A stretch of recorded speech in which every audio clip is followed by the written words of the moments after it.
touch on something. All right. When it comes to everybody saying, I want to get a scholarship. Right. So to me, and to a lot of these colleges, I think a scholarship is a opportunity.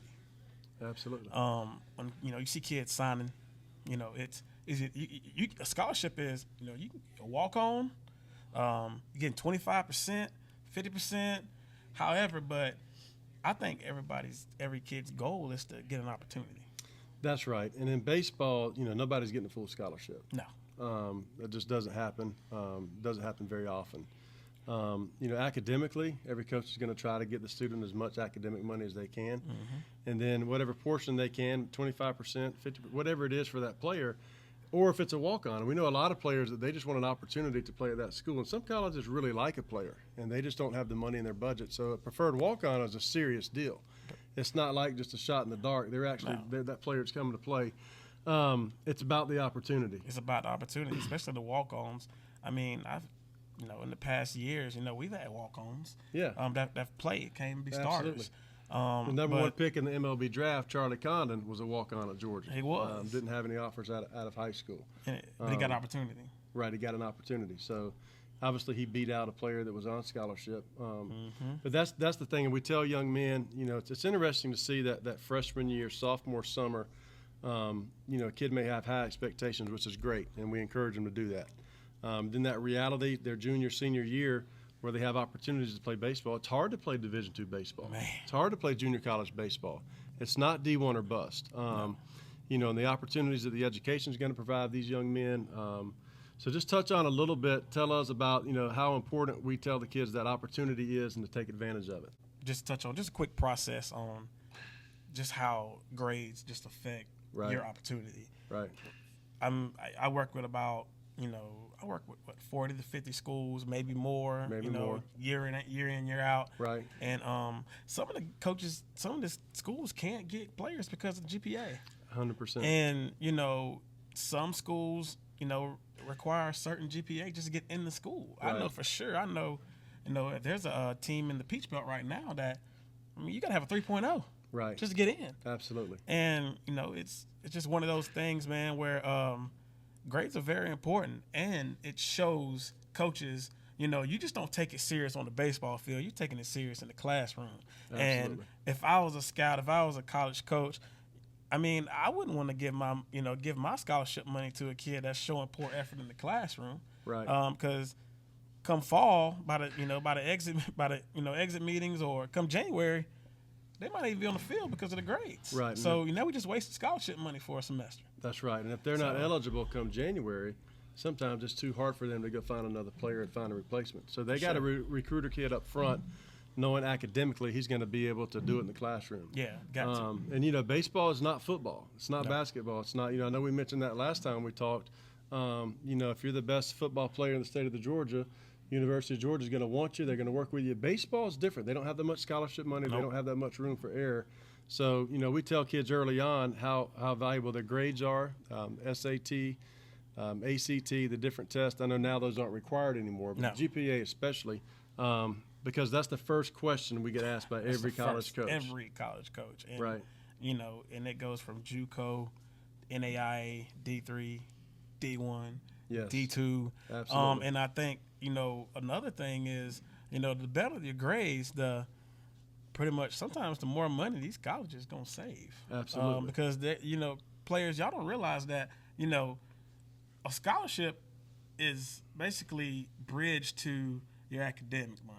Yep. And it's not how much money you're getting, it's how much money out of pocket that you're going to pay, how much your parents going to pay. That's right. And that's the goal. You got a 3.0, you're probably going to get some grant, right. Some academic money. Right. And what some colleges do, mainly most of them, is right. they see how much money they can get, from academics. Right. And then we're going to say, all right, we're going to close this gap with the money that we're going to give you. In the state of Georgia, which we live, yeah.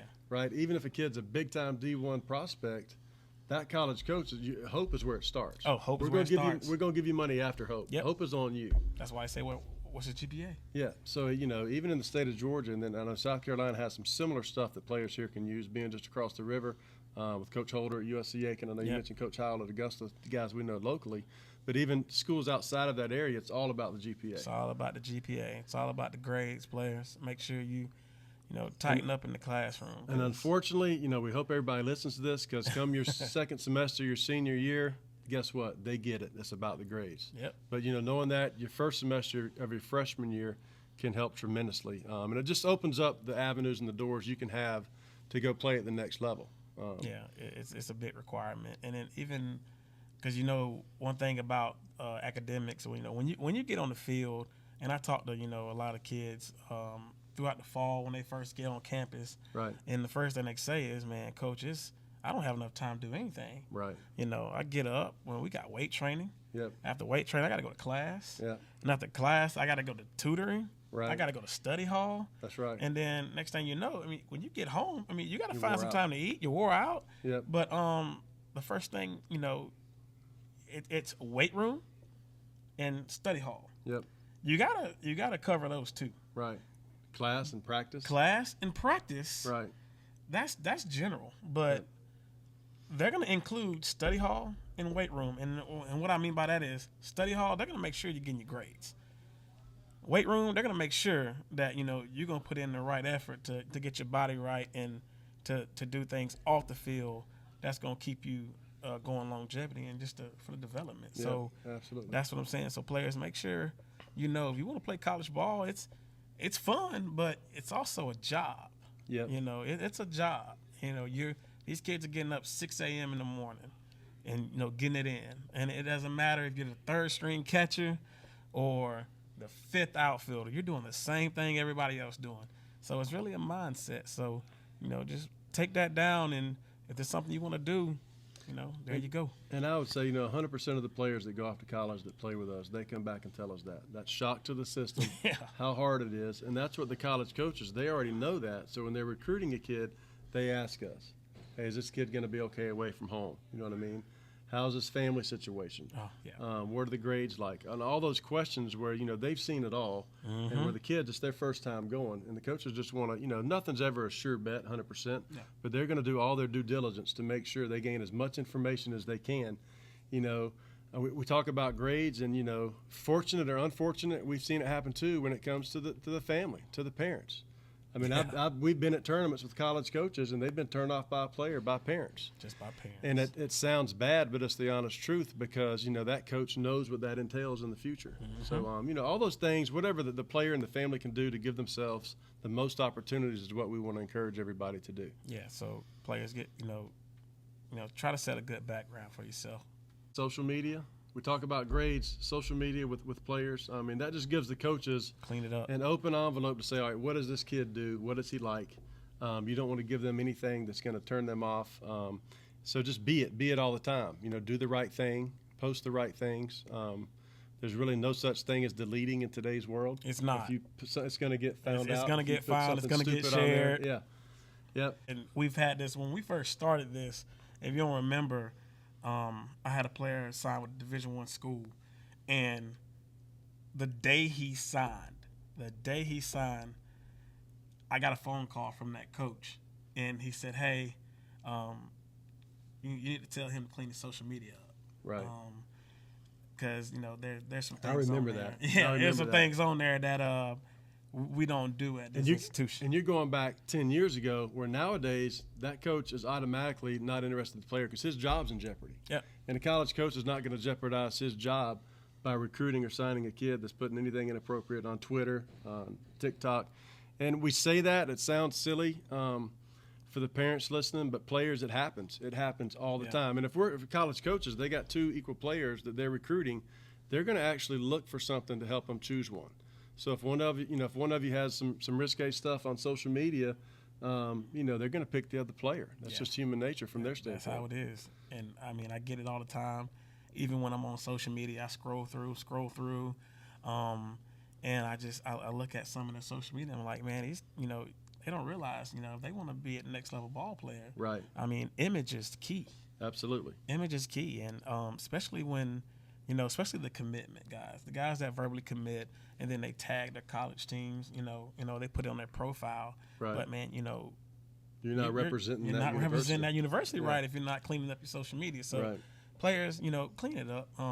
The sooner they learn that, the better. Way better. You know, and just keep that going because and store that in your brain because I mean you can really get picked apart. You know, there's so many things, obviously, in life and in baseball that we cannot control. No. You know, you can control your social media posts. Yeah. You can try your best to control your grades. That, you know, we understand everybody's not going to be a 4.0 student, but you can put that effort in to show, you know, if somebody's got a 1.5, they're not trying.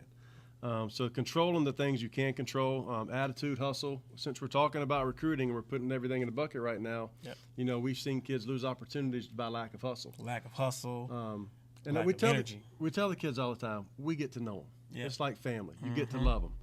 They make a mistake, you know the kid's a good kid. Yeah. College coach shows up, he doesn't know you. He sees you one time. If you look lazy to him, you're lazy. You're lazy. You're already you got that image already with him. Absolutely, and that's something you know when we're telling kids and we're holding them accountable and having high expectations. You know, we're doing that for their benefit. You know, hustle, grades, attitude, body language. Every time a scout comes to our games, you know, of course I'll get a text. You know, hey coach, you know I'll be there. Game's at 9. All right, coach. You know I'll see you there about 8:30. Right. I mean, they're getting there at 8:30. They want to see the pregame. Right. I saw, you know, last year we were at Lake Point, and you know I talked to a coach, and he sat there and watched the other team and watched one player warm up for 30 minutes, and he followed that kid for the rest of the weekend and ended up signing him. Yeah. Just because of he saw the pregame, you know, attitude he had, and it showed on the field. Yeah. So try to stand out. Absolutely. You know, you want to get seen, stand out. So that's my. So as far as, you know, when it comes to making an image for yourself, you know, just hustle on off the field, run out the ground balls, you know. Right. When you go in the dugout, you know, you strike out, so what, you know. That's right. Get back in there and try to be a leader. And that's what, for clarity for players, that's what standing out is. It doesn't mean to try to be above your teammates. Respect the game and be a good teammate. That is standing out. Mm-hmm. You know what I mean? As far as doing the little things right, genuinely pulling for somebody else instead of just trying to show it. You know, those things carry over and they're contagious. And the good teams we've seen that have been together, you know, they do that very, very normal. They don't have to fake it. So just decide to be that. Make that decision in your head. That's the type of player you're going to be, the type of teammate you're going to be. And it goes a long ways when coaches see that recruiting. There's been times where we know a kid's good and we recommend them to a college, and the college even tells us, hey, I didn't like the kid because of that. And we're like, what is he talking about? Yeah, the kid's a good kid. But they see those snippets and it lasts. So kids, you know, players, we can't tell you enough. And it's not to put pressure on it. It's just to be excited about playing hard. Yeah. And letting that be who you are. Yeah. And not just what you do, you know, sometimes. Yeah, you gotta give it 100% every time, man. And you know, games, you know, your games last 2 hours or 7 innings. Right. You know, you're getting there an hour before the game. You got one game a day in Atlanta sometimes. Right. So I mean, you got 3 hours to put on a show, but that's it. Let's break it down to even 4 at bats. There you go. Out of 2 hours, you got a total of maybe 40 seconds to run hard. Yes. But we'll see guys, you know, hit a pop fly and not run hard when the coach is there, especially guys that are getting recruited on speed with the stopwatch. And, you know, even the professional scouts we know that have recruited kids. Mm-hmm. Sometimes a kid can go 0 for 3 and get walked, but the scout may still have information based on the kid's times down to first base. So, you know, it's just very short bursts of energy where kids, you can't take it for granted. You got to bust it all the time. Yeah, got to bust it. I mean, that's just what it is. So make that image, man. Well, Coach, it's always a pleasure to talk with you. I look forward to doing more of this as the summer season goes on, and we're sure to appreciate it. All right, let's do it. Play CG. Kit.